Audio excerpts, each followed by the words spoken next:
क्योंकि हरि व्यापक सर्वत्र समाना, हरि व्यापक सर्वत्र समाना, प्रेम ते प्रगट होहि मैं जाना, प्रेम से प्रगट होहि मैं जाना।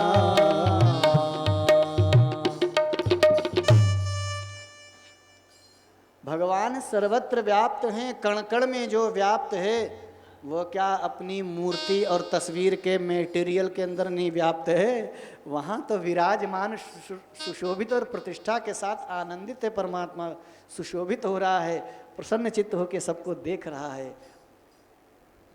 और हम भगवान की इतनी बेइज्जती करते हैं, इतना तिरस्कार अपमान करते हैं और अपने आप को हम कहते हैं हम भक्त हैं। भक्त हैं, काहे के भक्त हो? अरे भक्त तो छोड़ दो, जानवर कहलाने लायक नहीं हो। अपनी औलाद को कुछ हो जाए तो लाखों रुपया रातों रात जाने कहाँ से जमीन फाड़ करके पैदा कर देंगे, डॉक्टर को दे आएंगे, मेरे बच्चे को जोड़ के जिंदा कर दो, हाथ पांव ठीक कर दो। और भगवान की हाथ पांव टूट गए, फेंक दो।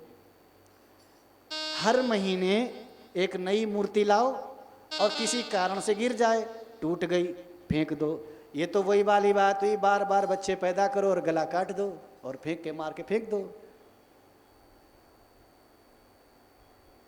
भगवान के साथ यही दुर्व्यवहार मनुष्य को भक्ति का स्वरूप के अर्थ का बोध नहीं होने देता।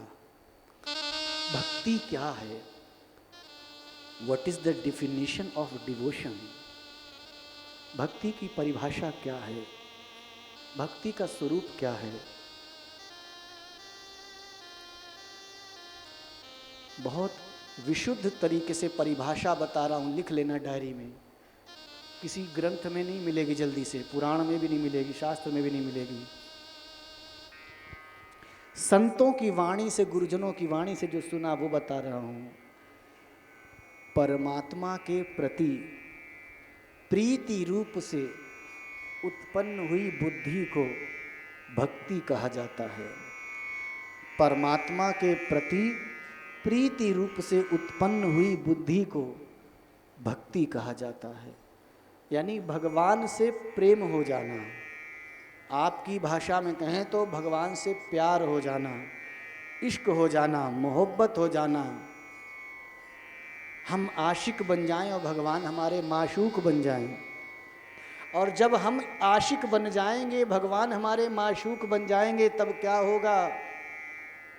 आशिक और माशूक में अंतर दो ही सुजान, इनके बहते नेत्र बिंदु, उनके भरे गुमान। आशिक जो होता है वो रोता है कि मैंने तुमसे प्यार किया, मैंने तुमसे प्यार किया, तुम मुझे कमिटमेंट दो, तुम मुझे कमिटमेंट दो, तुम मुझे करते हो या नहीं करते हो, कितना करते हो, कैसे करते हो, सब बताओ। एक बार एक शब्द सुनने के लिए अपना घर परिवार सब कुछ दांव पे लगा के बेच के अपने घर परिवार के लोगों को धोखा देता है इंसान, सिर्फ सामने वाले के मुंह से एक बार सुनने के लिए कि तुम एक बार कह दो हाँ मैंने तुम्हारा प्यार स्वीकार किया, मैं भी तुमसे प्यार करता हूँ अथवा करती हूँ। ये सांसारिक विषय भोगों को भोगने वाले प्राणियों की स्थिति है कि उनके पीछे सब कुछ लुटा दिया, फिर भी उनका एक शब्द सुनने के लिए तरसते हैं, क्योंकि आशिक रो रहा है और माशूक के गुमान भरा है, क्योंकि वो जानता है जब तक टाइट रहेंगे तब तक ये मेरे तलवे चाटेगी, और जरा सी मैंने ढील दी ये मुझे छोड़ के किसी और के साथ सेट हो जाएगी। भक्ति मार्ग में ऐसा नहीं है।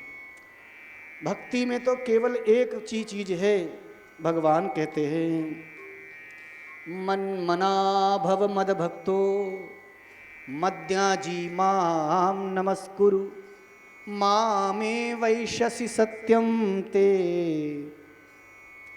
प्रतिजाने प्रियो असि में। और उसके ऊपर एक बात कह दी भगवान ने, अंतिम मोहर लगा दी, उसके बाद सब बातें खत्म। भगवान बोले सर्वधर्मान परित्यज्यम माम एकम शरणम व्रज अहम त्वा सर्व पापेभ्यो मोक्षयिष्यामि मा शुचिः। भैया तू अपना मन केवल मुझ में लगा दे, मुझे तेरा घर परिवार, प्लॉट, मकान, खेती, जंगल, सोना चांदी, रुपया कुछ नहीं चाहिए, बस तू अपना मन तो दे। तूने अपना मन ही तो गलत जगह लगा रखा है। मेरी असली प्रॉपर्टी यही है, मैं मन खाता हूँ, मुझे मन दे दे अपना। मन मना भव, अपना मन मुझ में लगा दे। मद भक्तो, और तू मेरा भक्त बन जा। मेरा भक्त यानी फिर अब चक्कर में मत पड़ किसी की भक्ति के। मध्या जी माम नमस्कुरु, अब तू मुझको ही नमस्ते कर और किसी के चक्कर मत पड़, किसी देवी देवता के, किसी के भी संसार को, किसी को नमस्ते करने की जरूरत नहीं। आज से तू बस मुझे नमस्कार कर, बाकी मैंने जानी दुनिया ने जानी।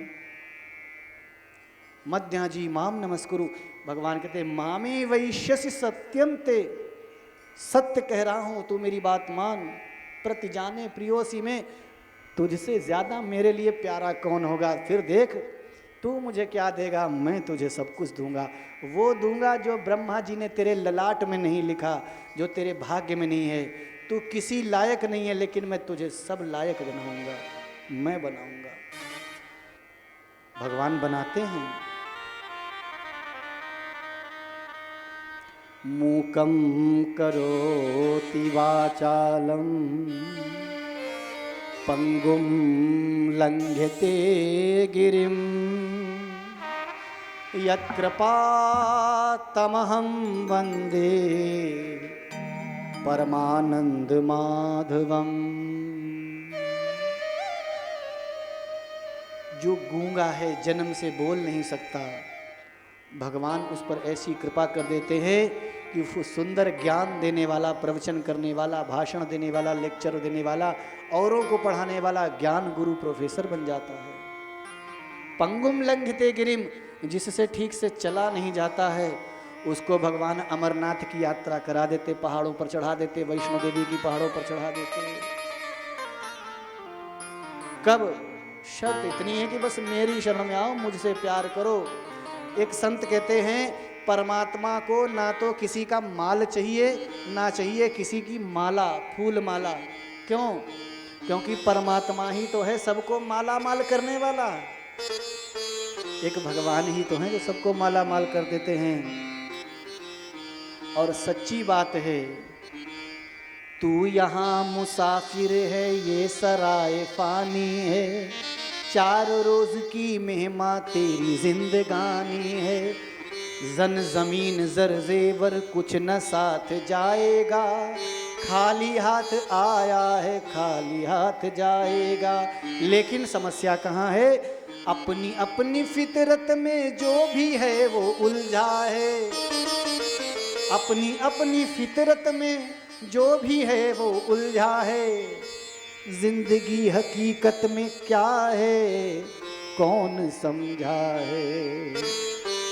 इसलिए आज समझ ले फिर ये मौका हाथ न तेरे आएगा। आज समझ ले फिर ये मौका हाथ न तेरे आएगा। चढ़ता सूरज धीरे धीरे ढलता है ढल जाएगा। चढ़ता सूरज धीरे धीरे ढल जाएगा।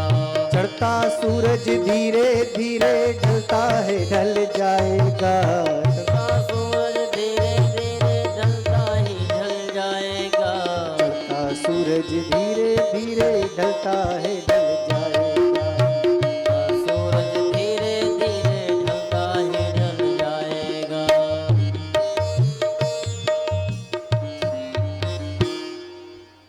इसलिए भाई अपनी अपनी फितरत में मत उलझो, अपनी अपनी फितरत से बाहर निकलो। क्यों निकलना है भाई? प्रश्न चिन्ह बन जाता है। प्रश्न चिन्ह रहता ना हिंदी में, ऐसे प्रश्न चिन्ह बन गया। क्यों निकले अपनी फितरत से बाहर? बहुत अच्छी बात बता रहे हैं, ध्यान से सुनना।